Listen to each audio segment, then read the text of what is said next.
안녕하세요. 사주의 원인과 남녀의 궁합관계를 가지고 마음을 꿰뚫어서 방법과 해법을 찾아주는 선입니다. 오늘은 개성파 여성을 위한 멋진 섹스라는 주제를 가지고 방송을 합니다. 방송 후반부에는 몰라서 못했던 애무 5곳도 알려드리고 있으니 방송을 끝까지 시청하시기 바랍니다. 황홀한 섹스에 대한 지식이 흘러 넘치고 있습니다. 너나 할 것 없이 전문가인 양 한마디씩 합니다. 섹스는 어쩌고 저쩌고 떠들어대지요. 그러나 정작 중요한 것은 지식이 아닙니다. 섹스는 편하고 즐겁게 해야겠죠. 그 전제로 반드시 상대방과 의견의 일치를 봐야 한다는 것입니다. 미국 여자들은 프랑스 남자들과 로맨스에 빠지는 꿈을 꾼다고 합니다. 프랑스 남성들의 침대 매너가 훌륭하기 때문이겠죠. 그네들은 전이나 패팅, 즉 성기 삽입 전에 관계를 잘해서 생리학적으로 남자보다 늦게 시동이 걸리고 오래 가게 마련인 여자들을 만족시켜 준다는 것이죠. 우리나라 여자들 중에는 유난히 불감증이 많다고 하죠. 아직까지 남자들이 섹스의 주도권을 잡고 있는 우리나라는 프랑스 남성식의 뜸들이는 전이하고는 거리가 멉니다. 후다닥 삽입하고 사정으로 끝나버리는 남자 위주의 섹스를 하는 것이 우리의 실정입니다. 비록 섹스에 관해 제대로 배우지 못했어도 들은 풍월이 많을 텐데 그것을 전혀 실천하지 않고 있다는 증거이죠.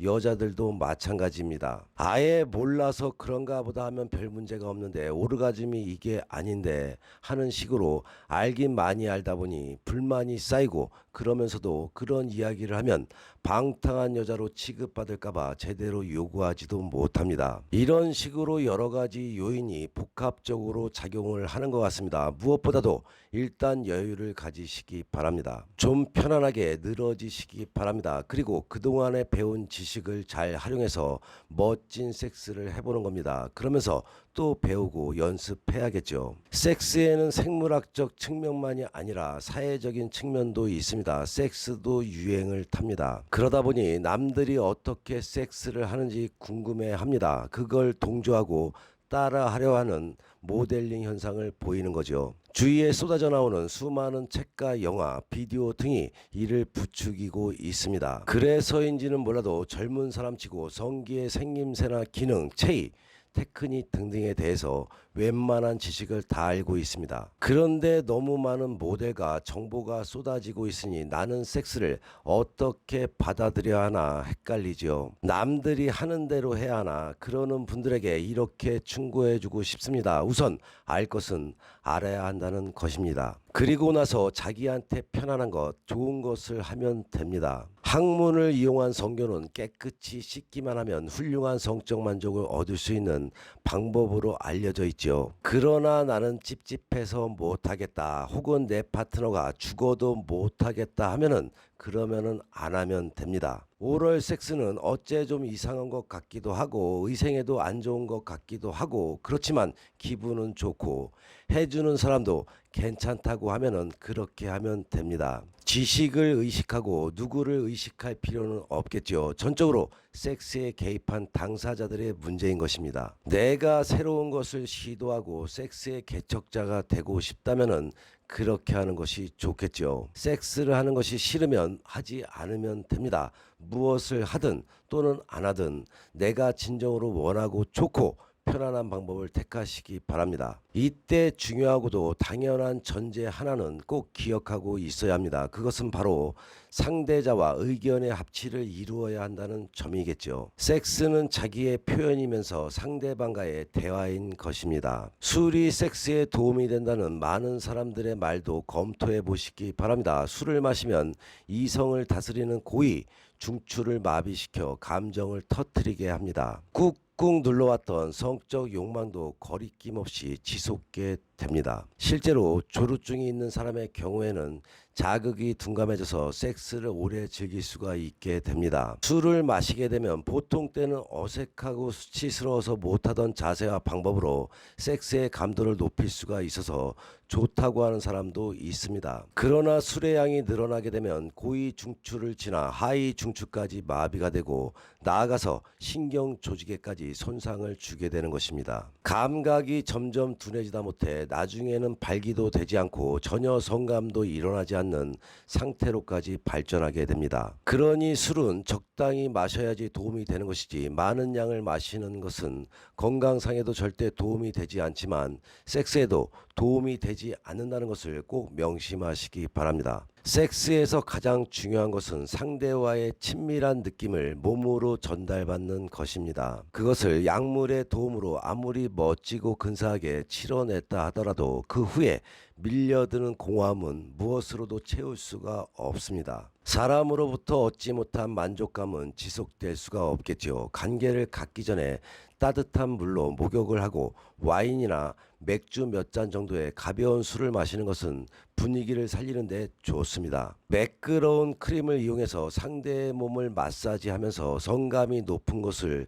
탐색하는 것도 좋겠지요. 섹스란 두 사람의 의견이 일치되어야만 만족된 결과를 얻을 수가 있고 그래야 재미있는 놀이가 되어서 오랜 시간 행복한 사랑을 나눌 수 있다는 것을 꼭 명심하시기 바랍니다. 방송 서두에 이야기했듯이 몰라서 안 하는 MV 5곳을 알려드리겠습니다. 구독과 좋아요 거기에 알람까지 설정하는 센스 잊지 마시기 바랍니다. 먼저 요구하는 쪽에 어드벤치죠. 이리 좀 와봐.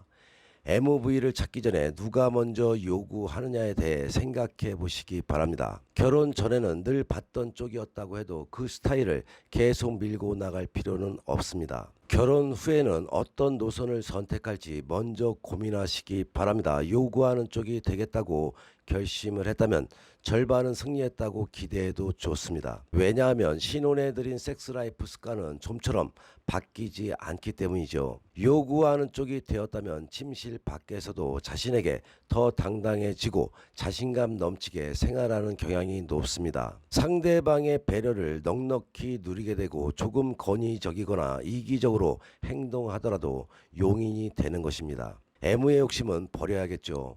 섹스가 실시간으로 진행되는 동안 생각이 많은 시기가 신혼일 겁니다. 부드럽고 로맨틱한 분위기에 심취하다가 내용 없는 섹스로 중도하차하는 경우가 적지 않습니다. 어디가 좋은 줄도 모르고 닥치는 대로 쓰다듬고 애무하다가는 성의 없고 불쾌감만 남게 되죠. 성감대는 한 곳을 정해서 공략해야 합니다. 성감대에 대해서 많이 알고 있더라도 한 번의 섹스에 한 곳만 선택해서 공략하시기 바랍니다. 매일 조금씩 다른 곳으로 옮겨가는 전략은 상대방을 조바심 나게 할 것입니다. 오늘은 가슴에만 키스할 거야. 자기가 질릴 때까지 멈추지 않겠어.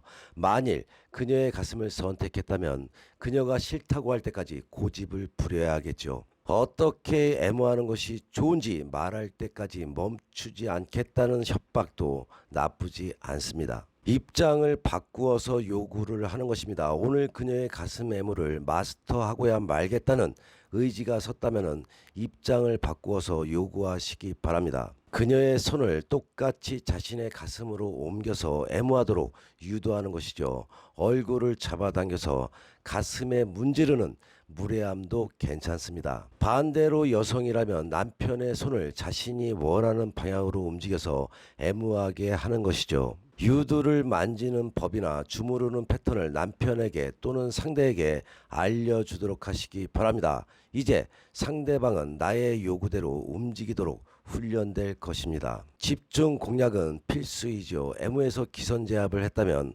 어느 곳을 애무해야 할까 정해야 합니다. 신혼 부부들이 알고 있는 애무 부위는 너무 광범위하고 단편적이죠. 이런 애무는 쉽게 실증을 느끼므로 구체적이고 기발한 부위를 알아두는 것이 좋습니다. 첫 번째로 유륜이지요. 유두를 혀나 손가락 끝으로 돌리라는 것은 알지만 사실 더 감도가 높은 부위는 유두의 주변을 갈색으로 둘러싸고 있는 유륜이라고 합니다. 섬세한 놀림으로 혀나 입술을 이용해서 유륜 주위를 맴도는 애무는 쾌감이 아주 높습니다. 유방을 세게 주무르고 유두를 빨아당기다가 다른 부위로 넘어가면 왠지 아쉬움이 남는 것은 이유가 여기에 있는 것입니다. 그러니 여성분들은 앞으로 남성분들에게 유륜 부위를 애무해 달라고 해보시기 바랍니다. 두 번째로 측면 애무이죠. 대부분의 신혼부부들의 애무는 거의가 정면 중심이고 좀 나아가면 뒷면, 등 쪽이나 히프를 공략하곤 합니다. 측면은 대부분 외면하게 되는데 옆구리나 겨드랑이, 히프의 옆면과 허벅지의 측면, 안쪽을 잊어버린다면 곤란하겠죠. 왜냐하면은 측면 애무를 제외하고 나면은 전이는 너무 빨리 끝나고 말기 때문입니다. 세 번째로는 손과 팔 애무이죠. 벗은 육체가 있는데 늘 바깥으로 나와 있는 손과 팔이 무슨 애무에 대상이 되느냐 하면은 오산입니다. 침실 위에서 손가락을 하나하나 빨아주고 손바닥에 깊은 키스를 해보시기 바랍니다. 손등에서 팔을 거쳐 어깨까지 이어지는 긴 키스는 경험해보지 못한 사람은 절대 소홀할 수 없다는 걸 알게 될 겁니다. 네 번째로는 다리 애무이죠. 다리 중에서도 무릎과 무릎의 안쪽은 굉장한 쾌감을 주는 성감대입니다. 이런 부위까지 애무할 줄 안다고 생각하면 상대방의 오해를 살 수 있겠지만 우연을 가장해서 공략해 보시기 바랍니다. 다리에서 조금 더 발전하면 발가락도 도전해 보시기 바랍니다. 물론 깨끗이 씻는 것이 포인트가 되겠죠. 마지막으로는 엉덩이 키스입니다. 아예 상대방을 뒤집어 놓고 엉덩이에 얼굴을 묻은 채 시간을 보낼 수가 있습니다. 엉덩이는 손으로 애무하고 마는 경우가 많은데 실제로 입술로 하는 키스가 더 흥분을 고조시킨다는 것을 꼭 기억하시기 바랍니다. 부끄러움이 많은 신혼부부들에게 엉덩이 키스는 장난기도 발휘할 수가 있고 재미있게 즐길 수 있는 애무 부위이기도 합니다. 방송 소리가 작다고 해서 마이크를 가까이 대고 방송을 했는데 좀 어색하긴 하네요. 소리가 커졌나요? 커졌다면은 소리가 커졌다고 댓글에 알려주시면 감사하겠습니다. 댓글에 말씀하시는 것들 귀 기울여서 그때그때 반영하도록 하겠습니다. 오늘의 방송이 도움이 되셨나요? 방송 내용처럼 잘 실천해서 사랑 많이 받고 행복한 나날 되시기 바랍니다. 본인의 삶에 또는 남녀관계, 부부관계에 어려움이 생겨 도움이 필요할 때는 위에 나와 있는 전화번호로 선에게 상담받으시면 지혜와 해법을 얻을 수가 있습니다. 선의 유튜브 방송은 좋은 후는 만들어 잘 살고 배워서 잘 살며 깨닫고 반성하며 지혜로운 삶을 살아가자는 방송인 만큼 좋은 후 만들기 방송 잘 보시고 화목한 가정 되셔서 좋은 일만 가득하시기 바랍니다. 더 흥미있는 이야기로 다음 방송에 만나 뵙겠습니다.